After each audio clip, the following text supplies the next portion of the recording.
একটা সন্তান যখন প্রাপ্তবয়স্ক হয়, সে যখন উপার্জন করে, তার সকল টাকার পয়সা এনে মায়ের কাছে দিতে হবে, বাবার কাছে দিতে হবে, তারা যা খুশি করবে না। শরীয়ত এটা বলে না। শরীয়ত বলে সম্পদ যে উপার্জন করেছে এর ব্যাপারে অধিকার একমাত্র তার। হ্যাঁ, উপার্জিত সম্পদ থেকে মার চলার জন্য, মার বেঁচে থাকার জন্য, সুস্থতার জন্য, চিকিৎসার জন্য যেটা প্রয়োজন সন্তান হিসাবে সাধ্য অনুযায়ী, মায়ের নিজের না থাকলে বা দেওয়ার মতো ব্যবস্থা না থাকলে অবশ্যই সন্তানকে সেটা বহন করতে হবে। আর স্ত্রীর সর্বাবস্থায় স্বামী হিসাবে স্ত্রীর ভরণ পোষণ এটার ব্যবস্থা করতে হবে। এর বাইরে উদ্বৃত্ত টাকা সেটা ছেলে কি মাকে উপহার হিসাবে অতিরিক্ত দিবে, না স্ত্রীকে দিবে, না কাকে কত দিবে, নাকি আদৌ কাউকে না দিয়ে নিজের অ্যাকাউন্টে রাখবে, এটা একান্ত তার ব্যাপার। এখানে শরীয়ত মা বাবাকে ইন্টারফেয়ার করার অধিকার দেয় নাই সেইভাবে যেভাবে আমাদের অনেক মা বাপ মনে করেন যে তাদের অধিকার আছে। ছেলে বিদেশ গেছে, উপার্জন করে টাকা পাঠাবে সব বাপের নামে মায়ের নামে, তারা যা খুশি করবে, তারা সেখান থেকে বৌমাকে যা দেওয়া দিবে আর যা দেওয়া দেওয়ার না দিবে না। এভাবে আসলে ইসলাম মা বাবাকে এতটা অধিকার দেয় না যে সম্পদ সারা জীবন যা কামাই করবে সব বাপ মা যা ইচ্ছা তা করবে। জি না, এই সুযোগটা নেই। অনেক মা বাবা এটা জানেন না এবং এখানে অনধিকার চর্চা করেন তারা। সন্তান হিসাবে অবশ্যই মা বাবার সামনে যত বেশি সম্পদ নিজেকে, যত বেশি সম্ভব নিজেকে বিনয়ী করে তুলবে, সমর্পণ করবে, তাদের কথা মতো চলার চেষ্টা করবে। তাদের লাগবে 10 টাকা, সম্ভব হলে 15 টাকা দিবে।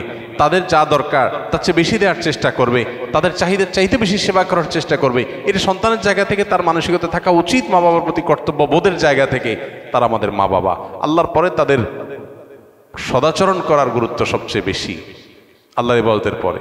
অতএব সেটা খেয়াল রাখবে। কিন্তু মা বাবা এর মানে এই না যে সব কিছু মা বাপ নিয়ন্ত্রণ করবে। জি না, এখান থেকেই সংসারে অশান্তিটা শুরু। মা বাপ জানে না তাদের অধিকারের রূপরেখা কি এবং কতটুকু সীমানা আছে।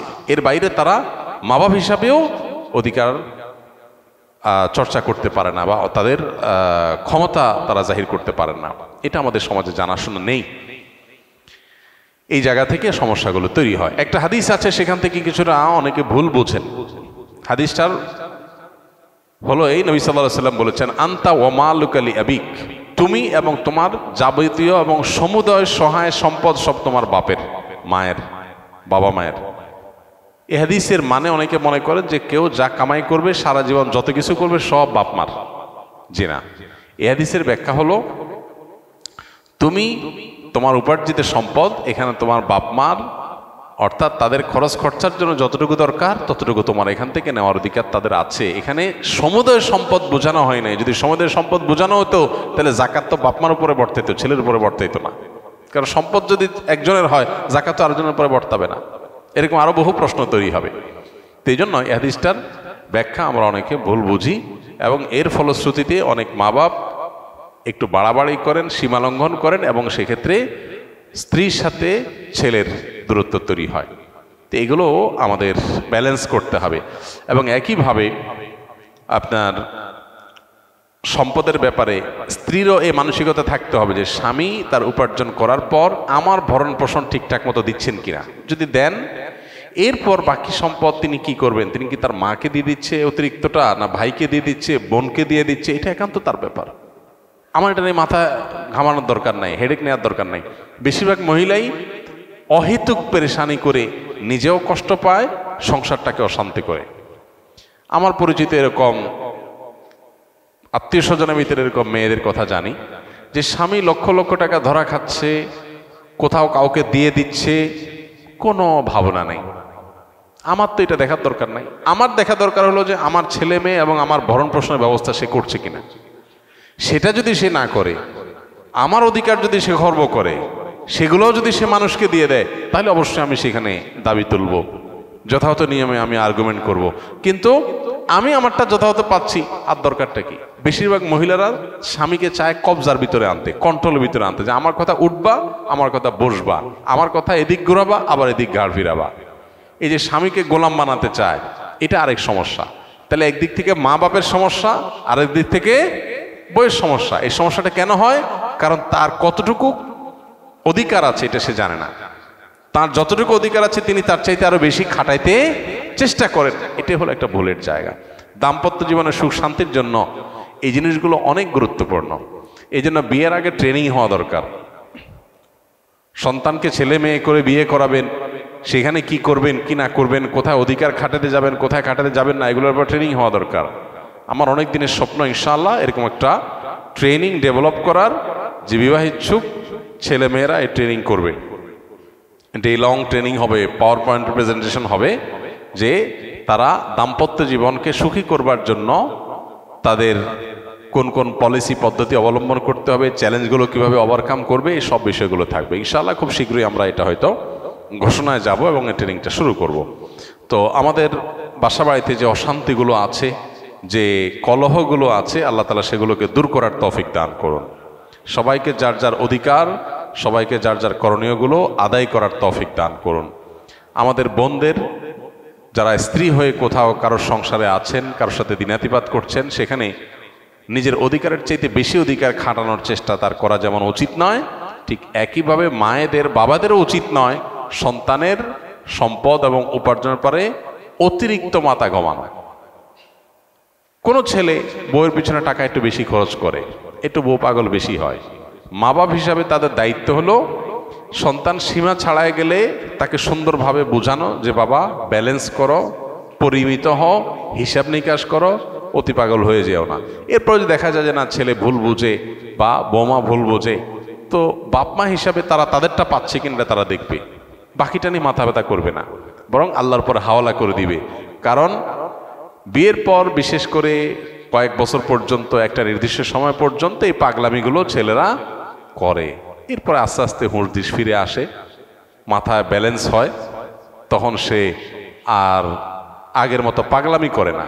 তো এই টাইমটাতে মা বাবার সহযোগিতা করতে হয়, হেল্প করতে হয়। মা বাবা এখানে এসে জোর খাটাতে গিয়া অশান্তি সৃষ্টি করে দিলে এই যে পলাশ সাহার মতো ঘটনাগুলো ঘটে, তো এই ঘটনাগুলো যেন আমাদের পরিবারে না ঘটে, আল্লাহ আমাদের মা বাবাদেরকে এবং স্ত্রীদেরকে সবাইকে যার যার দায়িত্ব কর্তব্যের সীমা রেখাটা বোঝার তৌফিক দান করুন।